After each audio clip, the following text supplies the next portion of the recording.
Welcome back to Chronicles on the Focus, the podcast where we take a deep dive into the lives and legacies of fascinating individuals. And today, we're going on a musical journey, folks, with the legendary Quincy Jones. Now, Alice, Quincy Jones wasn't just a musician, but a true musical architect, right? He wore so many hats: producer, arranger, composer. He was truly a force of nature in the music industry. He started out as a jazz trumpeter and arranger in the 1950s, and he even played with the one and only Elvis Presley. Whoa, I didn't know that. So he was there at the dawn of rock and roll? How cool. Yes, and he went on to collaborate with giants like Frank Sinatra, Count Basie, and even Michael Jackson, producing some of the most iconic albums of all time. And let's not forget, We Are the World. That song is still such a powerful anthem. Absolutely. He brought together some of the biggest stars of the 80s for that incredible charity single. Speaking of big stars, Quincy Jones wasn't just a musical genius, he was a cultural icon. He broke so many barriers. That's right. He was the first African American to be nominated for an Academy Award for Best Original Song, the first African American to be the musical director and conductor of the Academy Awards,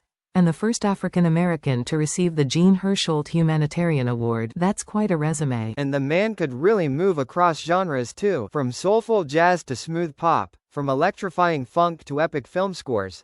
Quincy Jones left his mark on everything he touched. That's what makes him such a fascinating figure. He was a true innovator, always pushing boundaries and exploring new sounds. And you know what's truly interesting about him? He actually has a connection to President George Washington. His great-grandmother was his sister. You're kidding. Who knew? It just goes to show you, there's always more to discover about the lives of these amazing people. So, if you're looking for a musical legend with a story as rich and diverse as the music he created, look no further than Quincy Jones. And remember, listeners, there's always more to discover. Keep those ears open and those minds curious. Until next time, this has been Chronicles on the Focus.